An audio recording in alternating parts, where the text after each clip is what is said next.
Dans une allocution télévisée enregistrée et diffusée ce mercredi, Vladimir Poutine accuse l'Occident de vouloir détruire la Russie et se dit prêt à tout pour protéger son pays. Le président russe a annoncé une mobilisation partielle de ses citoyens. Selon le ministre de la Défense qui s'est exprimé juste après, cela représente 300 000 réservistes déployés dans le sud et l'est de l'Ukraine. Dans son discours offensif, Vladimir Poutine n'a pas hésité à faire une fois encore allusion aux armes nucléaires. Notre pays possède diverses armes de destruction massive dont certaines sont même plus modernes que celles que possèdent les pays de l'OTAN.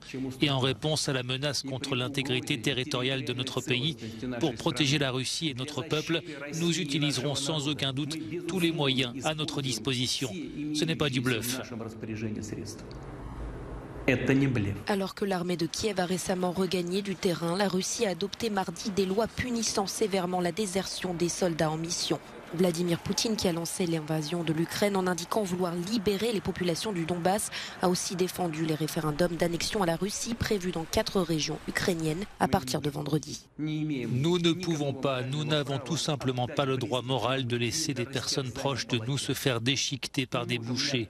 Nous ne pouvons pas laisser sans réponse leur désir sincère de définir eux-mêmes leur destin.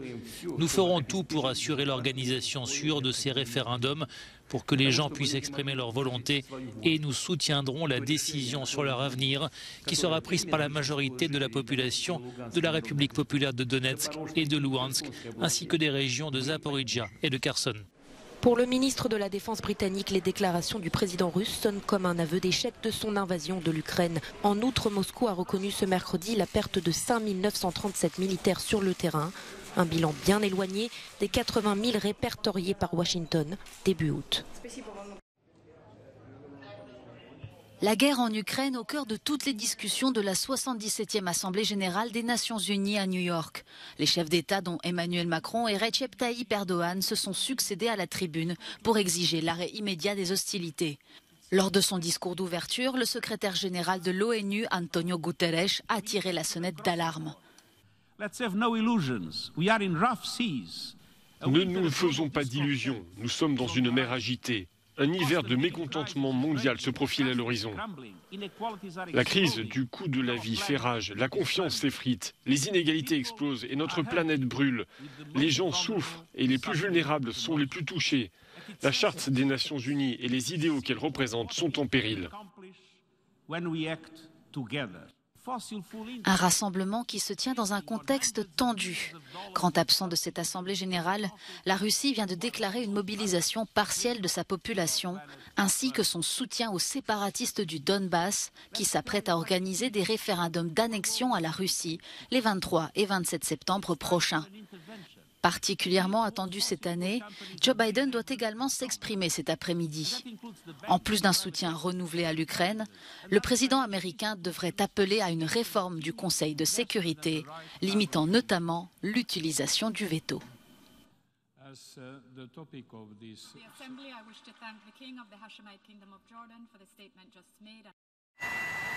L'Allemagne s'oppose au principe d'un plafonnement des prix du gaz importé.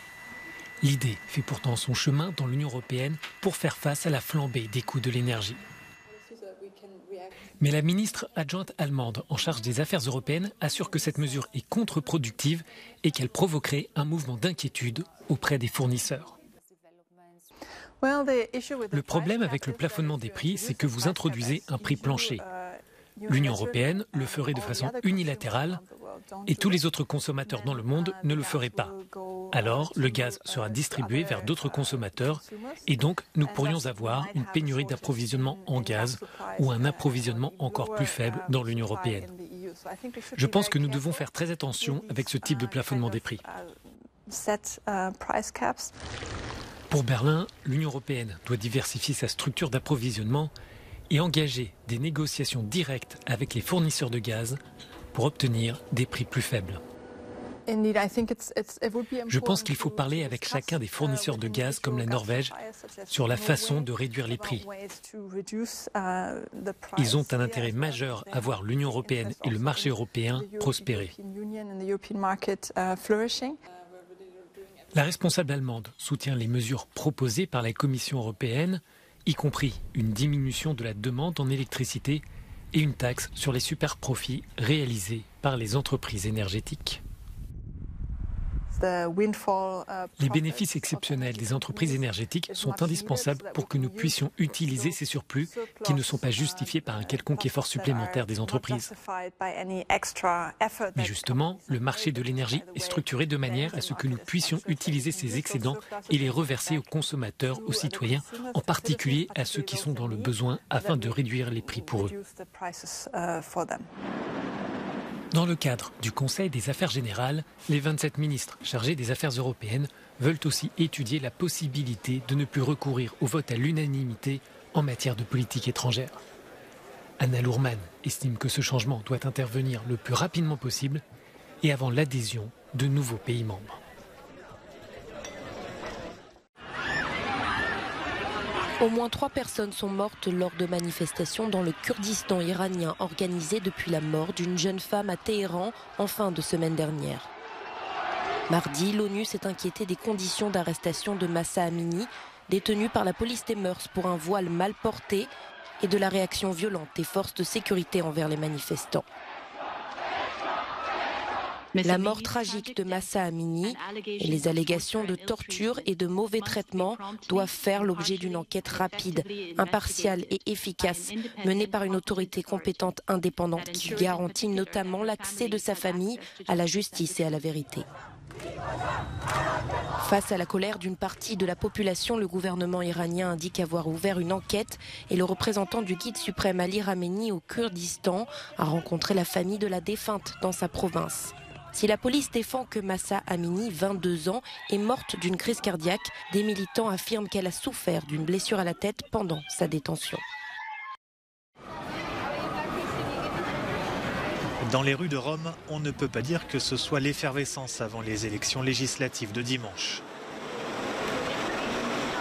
Au moment où la campagne se termine en Italie pour les différents partis, certains électeurs semblent fatalistes face à la crise énergétique et à la récession économique qui couve.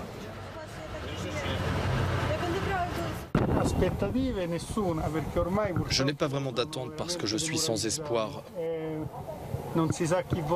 Je ne sais pas pour qui je peux voter. Tout le monde fait des promesses, mais elles ne se concrétisent jamais. C'est vraiment très difficile.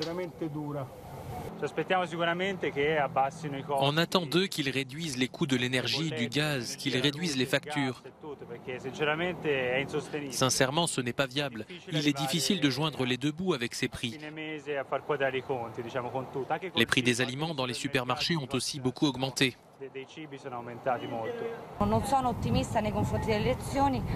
Je ne suis pas très optimiste pour ces élections, mais je pense que j'irai quand même voter. Je vais faire mon devoir de citoyenne. Vous n'avez pas beaucoup d'espoir ? Mais non, effectivement, il n'y a pas de grand espoir parce que selon moi, il n'y a pas de candidat assez qualifié. Selon les derniers sondages, une coalition de droite menée par Giorgia Meloni est en passe de l'emporter. La leader de Fratelli d'Italia a tenté ces derniers temps d'adoucir l'image de son parti post-fasciste. Mais le bloc de gauche, dirigé par Enrico Letta, continue d'affirmer que Fratelli d'Italia est bien un parti d'extrême droite. Ce mardi, l'un de ses candidats en a été exclu après avoir fait l'éloge d'Adolf Hitler sur les réseaux sociaux en 2014. Aux Pays-Bas, le gouvernement a dévoilé un plan de 17,2 milliards d'euros pour soutenir le pouvoir d'achat miné par la hausse des prix de l'électricité, du gaz et de l'alimentation. Le plan vise avant tout à protéger les ménages vulnérables, notamment par une baisse de la taxe sur l'énergie. Selon plusieurs études d'opinion, la confiance des Néerlandais dans leurs responsables politiques est à des niveaux historiquement bas. Le Sénat espagnol donne son feu vert à l'adhésion de la Finlande et de la Suède à l'OTAN, allant ainsi dans le sens de l'Assemblée nationale qui avait déjà approuvé la semaine dernière l'entrée des deux pays nordiques dans l'Alliance atlantique.